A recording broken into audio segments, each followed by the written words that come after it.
welcome to another episode of ManClub. Today we're going to change the coolant in my wife's 2007 Honda Element EX. It's been in there about 7 years. It's a 2007, and it's probably, I think we're supposed to wait till the number 5 service. It's just hit 100K. It's been in there 7 years, and we are on the edge of another scorching Texas summer. So I figure, why not change it? 100,000 miles, 7 years, it's due. So we're going to go through the process as described in the Honda service manual specific for this ride. It might be a little bit different for your ride, but Honda's not going to change too much. It looks like a pretty simple drain and fill. So without further ado, let's get going. Today's tool list is not too bad at all. I used a couple of funnels and more than 1 gallon of Honda Genuine Type 2 coolant. Some rags, my safety eyes and hands, and I used a little pliers, grease pencil, a 10 mil with an extension, and a little flat tip. The only thing I don't have here that I used earlier was a flashlight. So that's all we're going to need for today. Okay, so the first thing we got to do is start the motor and turn on the heater all the way, maximum heat. And we'll this way it'll open up the system so it can drain out of the heater core as well. And shut off the motor.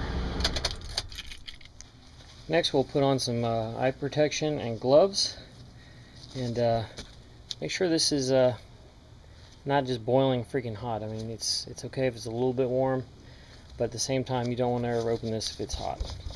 So we'll put on our gloves and a little rag over it, and slightly push down and turn, and off it comes.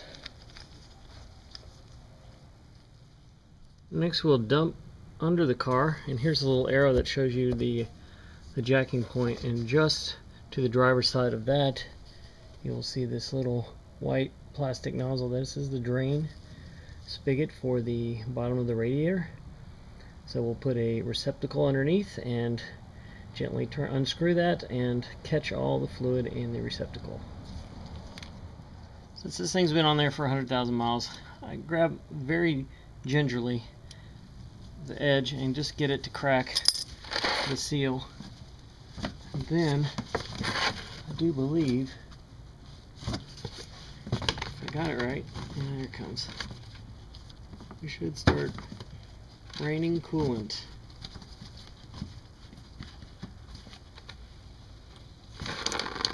There it goes, and it actually has a nice little thing that points downward, so you don't have to worry about it just shooting out this way. There's a little drain pipe that goes down. While that's draining, I need to also get all the fluid out of here. So I just took a screwdriver, and because this thing has been on here for so many years, it didn't really want to come at first, but I'm going to take that off and get all the liquid out of here as well. All new juice.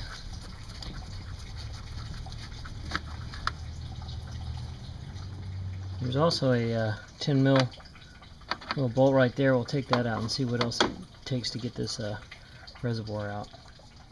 So we remove this bolt. Make sure you don't drop it. Looks like we can just weasel this guy out. A little twist, and we'll properly dispose of this fluid as well. As that's still draining, I was able to pull this guy out, empty him out, and clean it up a little bit. Do you see the little tip there? That's going to mount. Oh wow, it's real hard to see, but it's down there.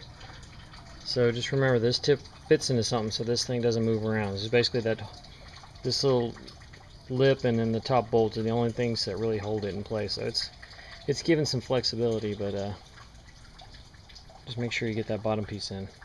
So putting that little tab back at the bottom of that foot proved to be a little harder than I thought it would. So what I wound up doing is using a light and then using a grease pencil to kind of mark where the edges were, because you don't want the bottom of that thing flopping around down there. So make sure you get it in and take your time. Use a light. The plus side to that taking so dang long was it's finally done draining. So we've caught most of it here, so we'll just go up underneath and tighten this guy back down. After we got the reservoir bottled back in and the drain cock tightened back down, we'll put a funnel here. And according to the spec in the manual, this takes about 1.35 gallons for the automatic transmission, and just about the same for the manual. So we'll fill this guy up first, then we'll fill up the reservoir, and we'll start it up and top it off.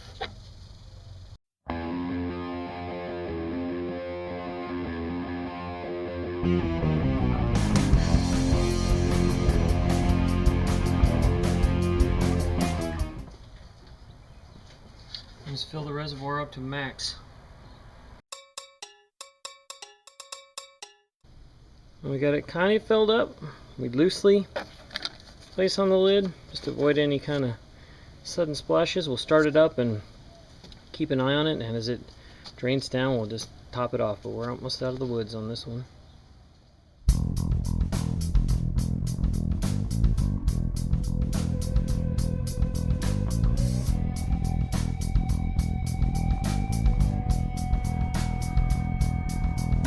One thing I like to do when I'm tidying up, I take the old jug and I mark it so I don't reuse it, because it's kind of hard to tell. It did look pretty clean and fresh when it came out.